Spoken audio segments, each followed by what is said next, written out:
Por favor, abra la palabra de Dios en la epístola a los Tesalonicenses, capítulo 5, para continuar nuestro estudio de la segunda venida de nuestro Señor Jesucristo. Y antes de leer las Escrituras, qué glorioso es estar viviendo entre las cimas más altas de la historia, la crucifixión de Jesucristo y su coronación como Rey. Bien, comenzaré a leer en 1 Tesalonicenses 5, los versos del 1 al 10. Pero acerca del tiempo y de las ocasiones no tenéis necesidad, hermanos, de que yo os escriba, porque vosotros sabéis perfectamente que el día del Señor vendrá así como ladrón en la noche. Cuando digan paz y seguridad, entonces vendrá sobre ellos destrucción repentina, como los dolores de la mujer encinta, y no escaparán. Mas vosotros, hermanos, no estáis en tinieblas, para que aquel día os sorprenda como ladrón. Porque todos vosotros sois hijos de luz e hijos del día. No somos de la noche ni de las tinieblas. Por tanto, no durmamos como los demás, sino velemos y seamos sobrios. Pues los que duermen, de noche duermen, y los que se embriagan, de noche se embriagan. Pero nosotros que somos del día, seamos sobrios, habiéndonos vestido con la coraza de fe y de amor, y con la esperanza de salvación como yelmo. Porque no nos ha puesto Dios para ira, sino para alcanzar salvación por medio de nuestro Señor Jesucristo, quien murió por nosotros, para que ya sea que velemos o que durmamos, vivamos juntamente con Él. Sacadas de este pasaje, hay 4 verdades que quiero dejar en su corazón. Son 4 admoniciones básicas vistas a la luz de la segunda venida del Señor. Primero, debemos aprender sobre su venida. Miremos los versos 1 y 2.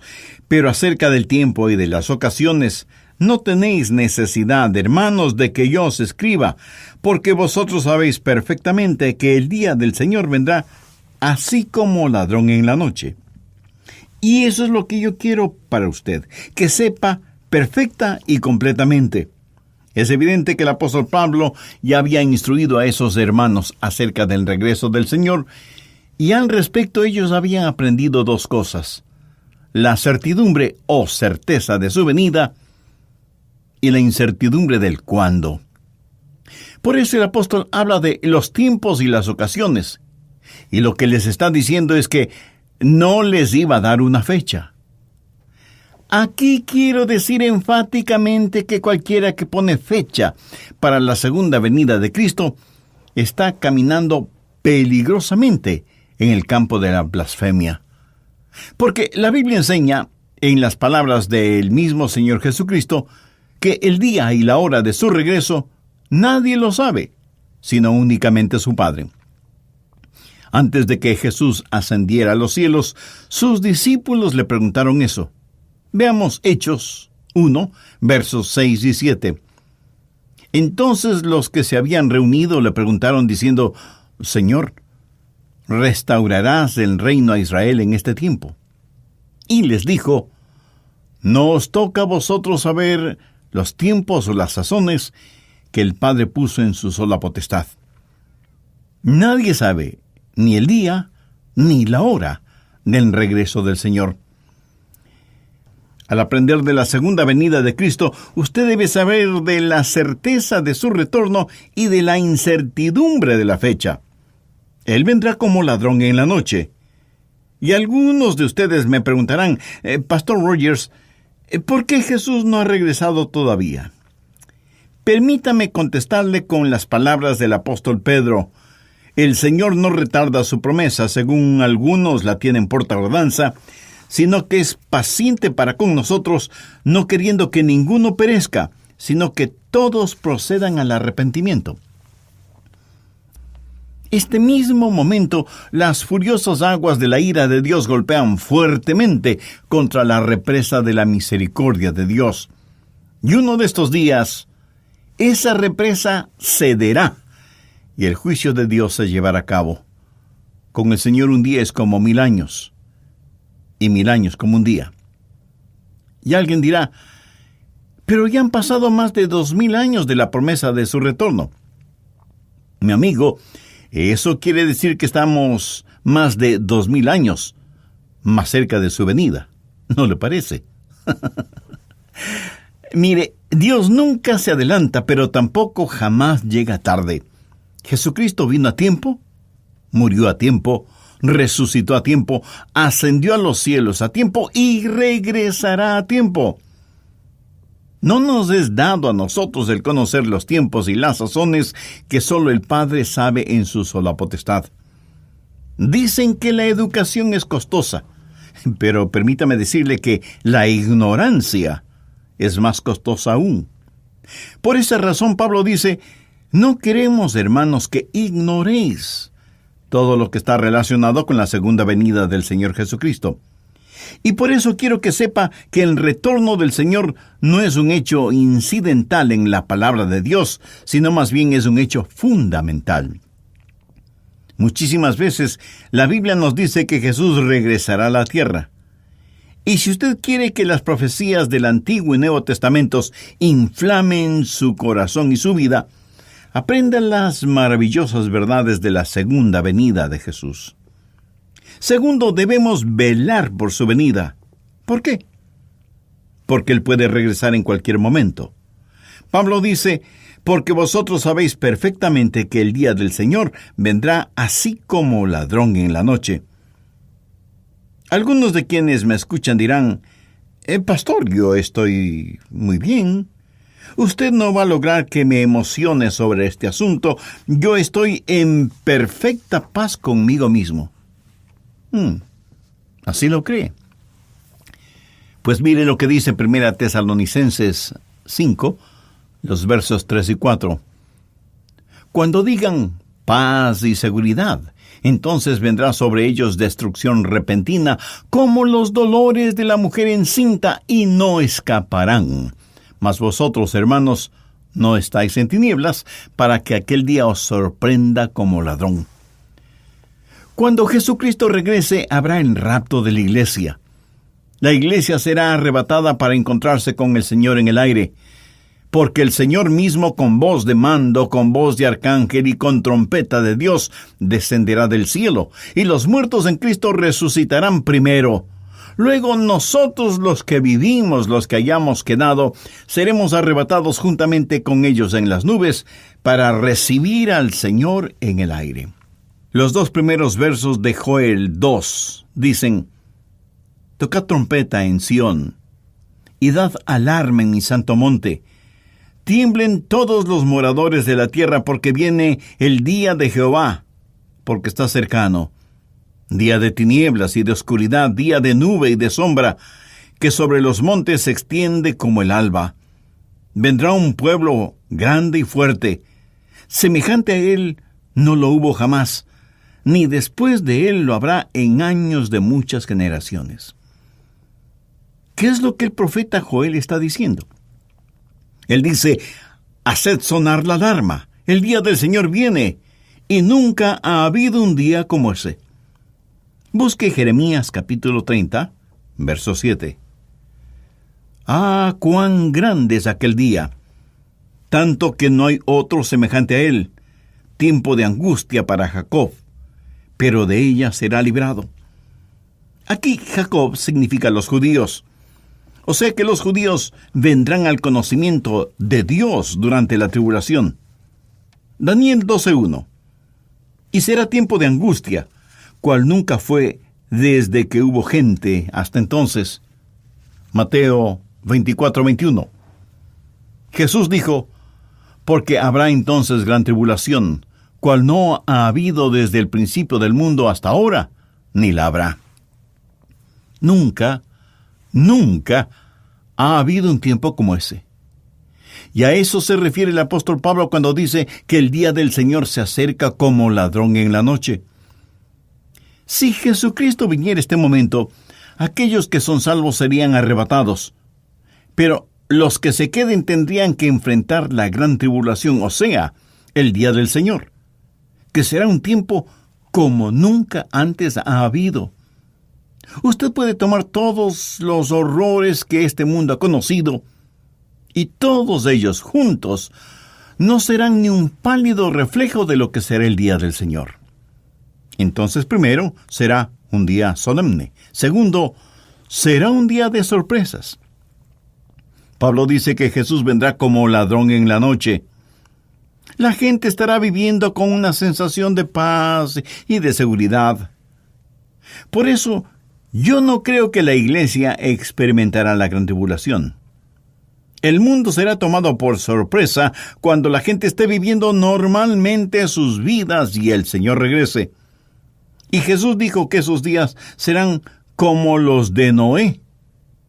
Busque Mateo 24, verso 37, en donde Jesús dice: «Mas como en los días de Noé, así será la venida del Hijo del Hombre». Ahora note lo que Jesús dice en los versos 38 y 39. «Porque como en los días del diluvio estaban comiendo y bebiendo, casándose y dándose en casamiento, hasta el día en que Noé entró en el arca, y no entendieron hasta que vino el diluvio y se los llevó a todos. Así será también la venida del Hijo del Hombre». Tercero, será un día seguro. Note lo que dice la segunda parte del verso 3. «Como los dolores a la mujer encinta». Lo que Pablo dice es que este mundo está preñado, o sea, lleno de juicio. Y el día de su juzgamiento es tan seguro que llegará como seguro es que una mujer encinta dé a luz. Nuestro mundo está en la ruta de una colisión con el juicio. Leí de un almirante en la Marina que estaba dirigiendo maniobras navales. Era de noche. Y uno de los marineros reclutas vino y le dijo: «El barco se dirige hacia una luz fija. ¿Qué debemos hacer?». El almirante responde: «Envíen el siguiente mensaje. Altere su curso 30 grados a la derecha». Enviaron ese mensaje hacia la luz no identificada y recibieron la siguiente respuesta: «Ustedes deben alterar su rumbo 30 grados a la derecha». El almirante dijo: «Envíen otro mensaje. Este es un buque de guerra. Cambien su curso 30 grados a la derecha». Les respondieron: «Es mejor que ustedes cambien su curso 30 grados». Ahora el almirante está realmente enojado y ordena: «Envíen el siguiente mensaje. Soy un almirante de la Marina, estoy en un buque de guerra y les ordeno cambiar su curso 30 grados a la derecha inmediatamente». Y vino la respuesta: «Yo solo soy un marinero de tercera clase, estoy a cargo de este faro, y les sugiero cambiar su curso 30 grados a la derecha inmediatamente o se estrellarán contra las rocas». Mi amigo, el faro de la luz de Dios no se va a mover ni un solo grado a ningún lado, se lo puedo asegurar. Tercero, debemos vivir por su venida. Primera Tesalonicenses 5, desde el verso 5. «Porque todos vosotros sois hijos de luz e hijos del día. No somos de la noche ni de las tinieblas. Por tanto, no durmamos como los demás, sino velemos y seamos sobrios. Pues los que duermen de noche duermen, y los que se embriagan de noche se embriagan. Pero nosotros que somos del día, seamos sobrios, habiéndonos vestido con la coraza de la fe y amor, y con la esperanza de salvación como yelmo». Pero nosotros los creyentes no estamos en tinieblas, ni somos hijos de la oscuridad. Por lo tanto, hay 3 cosas que debemos hacer para vivir por el regreso del Señor. Primero, como cristianos, debemos estar informados. Nosotros, los hijos de Dios, somos los únicos que podemos entender lo que está sucediendo. Pero esto no debe envanecernos. El Dr. Vance Havner, quien ya está en el cielo, solía decir: «Usted puede darle a un hijo de Dios una Biblia y una vela, ponerlo en una celda oscura, y él sabrá más de lo que sucede en el mundo que muchos de los pseudo sabios religiosos y políticos juntos. No estamos en la oscuridad como para que el día de Dios nos sorprenda como ladrón en la noche.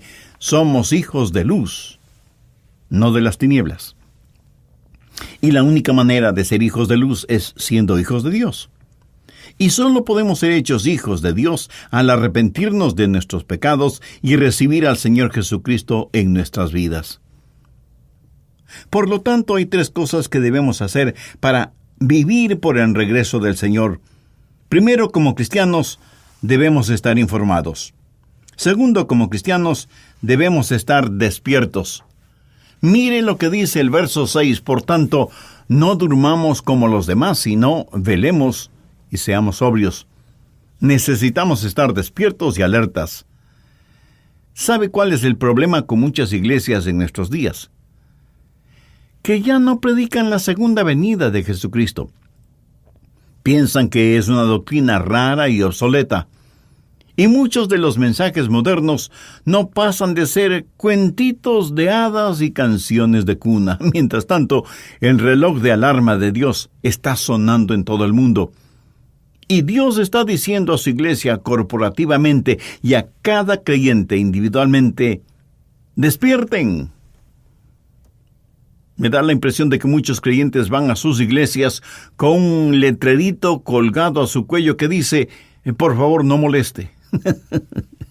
Y aunque es duro admitirlo, pero es la realidad, algunos van al servicio dominical de sus iglesias únicamente a dormir. ¿Qué es lo que Dios está diciendo? Despierten, estén alertas, el tiempo se acerca.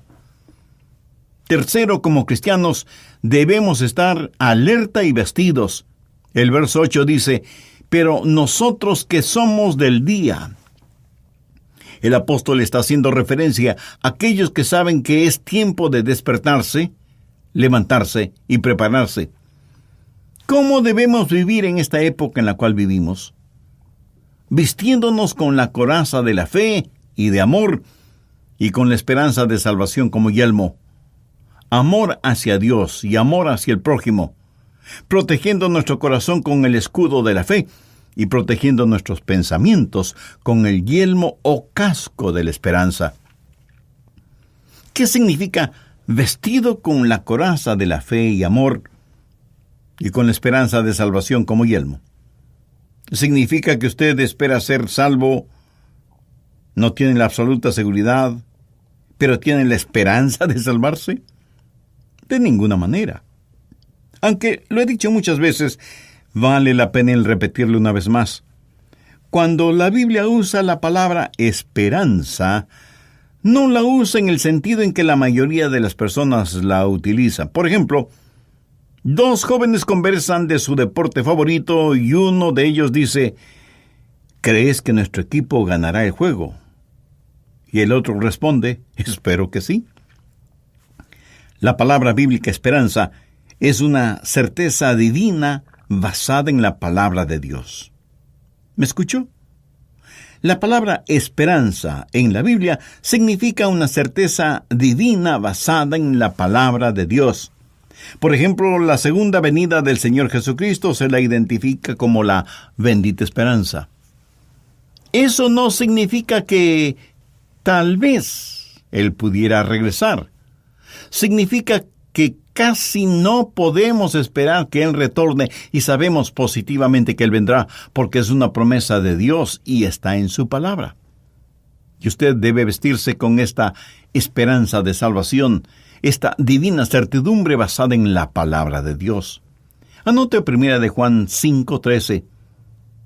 Estas cosas os he escrito a vosotros que creéis en el nombre del Hijo de Dios, para que sepáis que tenéis vida eterna y para que creáis en el nombre del Hijo de Dios.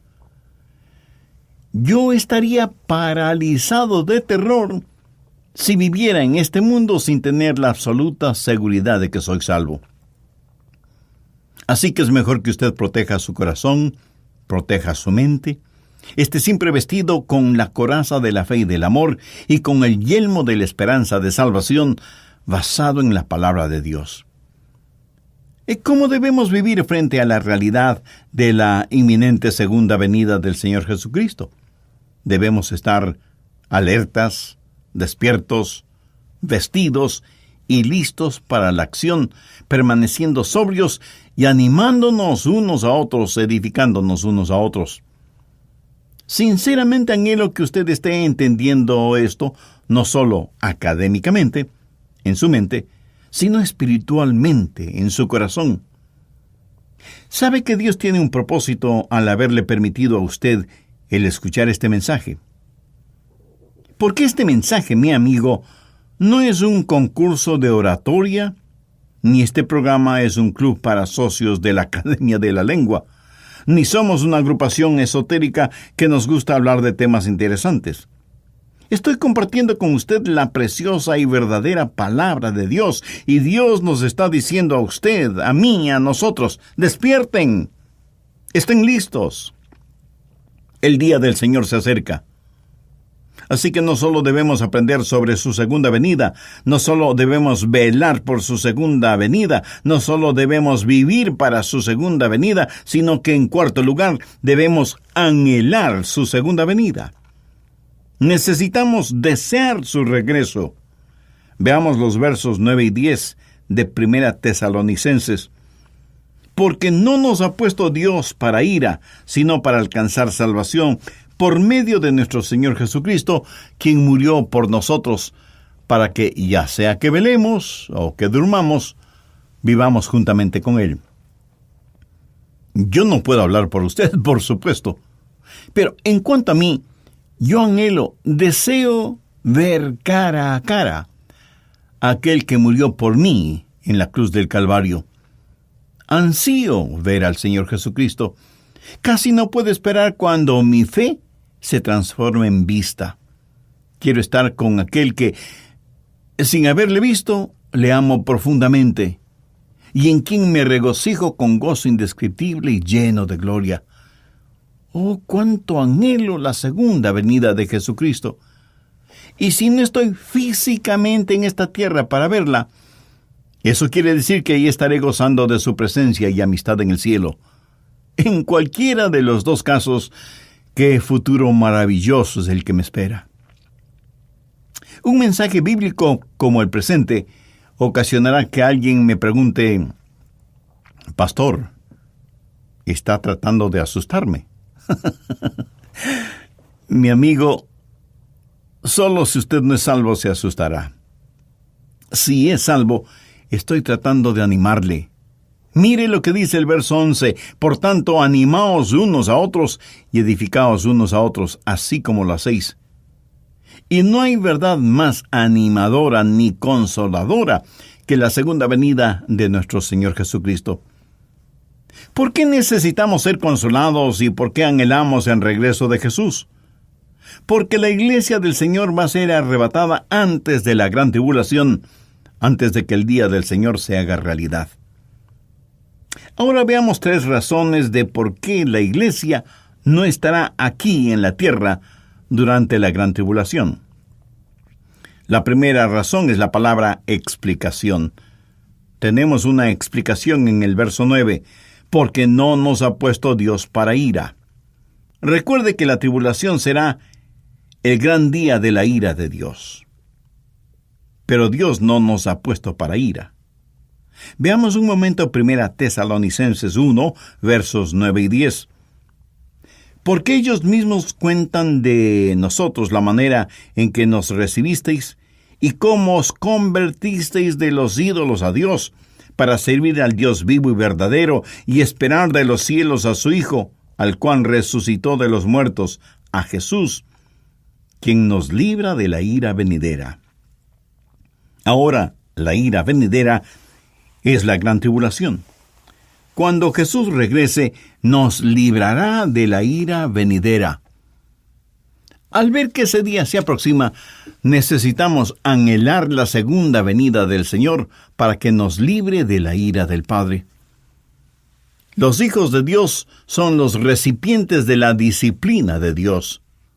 Mi amigo, si usted le desobedece, la Biblia dice: porque el Señor al que ama disciplina y azota a todo el que recibe por hijo.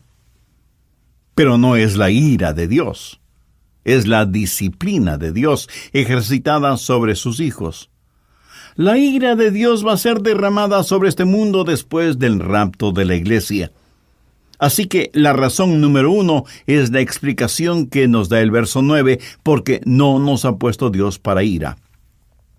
La segunda razón es la palabra expectativa. Veamos el verso 10. Quien murió por nosotros, aquí se refiere a Jesús, para que, ya sea que velemos o que durmamos, vivamos juntamente con Él. ¿Quién escribió esta epístola? El apóstol Pablo. Y él esperaba el regreso del Señor durante su tiempo. ¿Estuvo Pablo equivocado? No, él estuvo en lo correcto.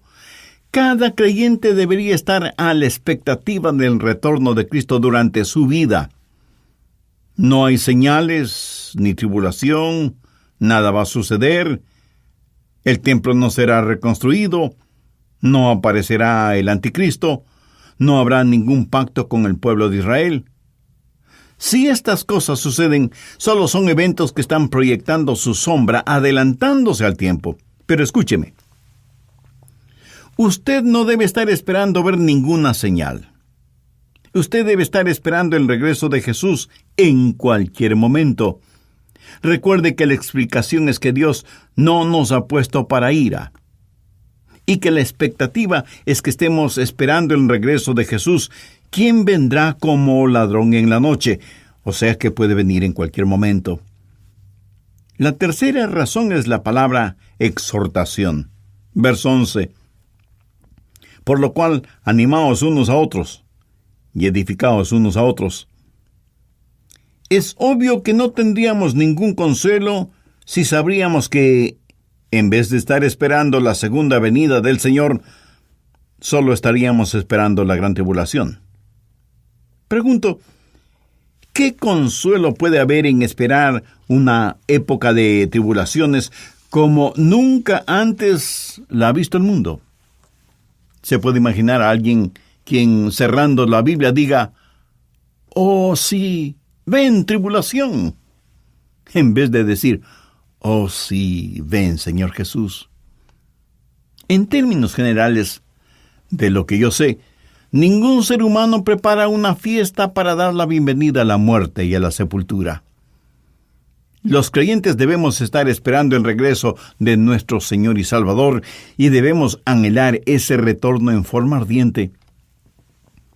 En alguna revista leí que hay pescadores que pasan días y días en alta mar pescando y al regresar a su pequeño pueblito de pescadores son recibidos por sus esposas e hijos. Un día, al regresar de su faena pescadora, el capitán de uno de esos barcos estaba en la proa y con su catalejo miraba la playa del pueblito e iba diciendo en voz alta a quienes veía en el muelle. A María, la esposa de Guillermo, a Elizabeth, la esposa de Juan, a Esther, la esposa de Roberto, y así sucesivamente. Pero uno de los pescadores no oyó que el capitán mencionara el nombre de su esposa. Cuando el barco acoderó en el muelle, y esas esposas dieron la bienvenida a sus esposos con fuertes abrazos y cálidos besos, este único pescador no tuvo quien lo reciba. Y cabizbajo y apenado, lentamente caminó hacia el pequeño bohío que era su casa, y ahí estaba su esposa. Ella le dijo, «Cariño, qué bueno que estás en casa. Estuve esperando por ti». Y él le dijo, «Pero no estuviste esperando por mí en el muelle, como las demás mujeres estuvieron esperando por sus maridos».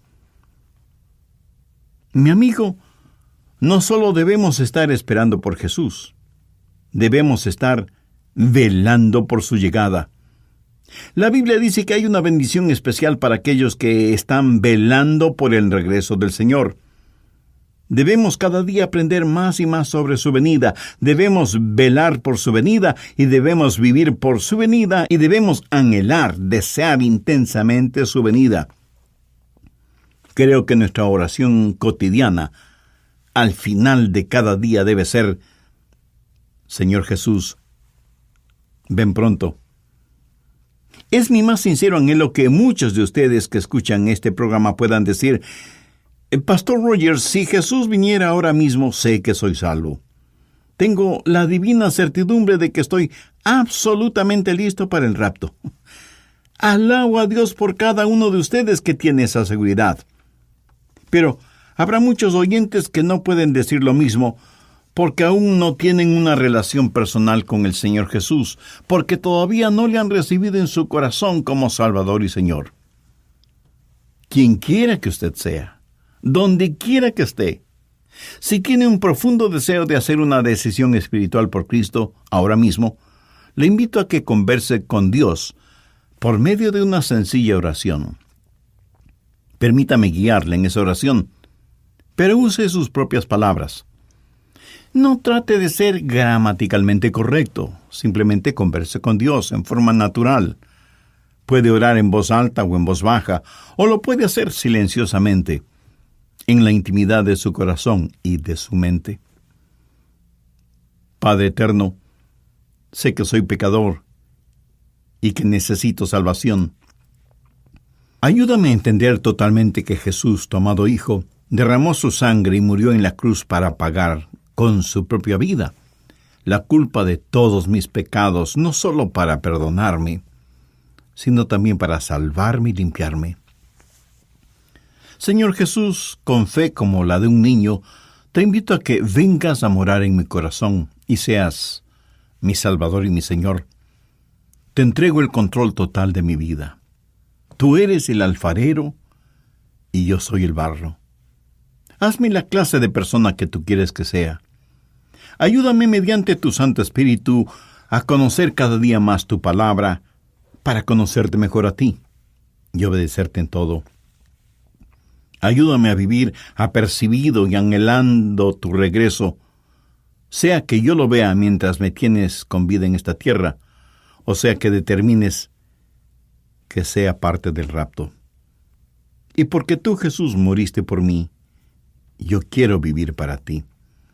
Ayúdame para que nunca me avergüence de ti, a pesar de las circunstancias adversas que puedo enfrentar, y ayúdame para que yo nunca sea una vergüenza para ti o para tu bendita palabra. Lo pido con agradecimiento en tu santo nombre. Amén. Si usted hizo esa decisión espiritual y la hizo en forma seria y convencidamente, le puedo asegurar, basado en la palabra de Dios, que sus pecados ya le han sido perdonados, que su nombre ya está inscrito en el libro de la vida del Cordero y que usted ya es parte de la familia de Dios. Nosotros deseamos ser parte de su gozo espiritual, por lo que le invito a que nos escriba contándonos de su decisión por Cristo. Su carta, a más de animarnos, nos dará la oportunidad de orar por usted y su nuevo caminar como creyente en el Señor Jesucristo. Que Dios le bendiga abundantemente.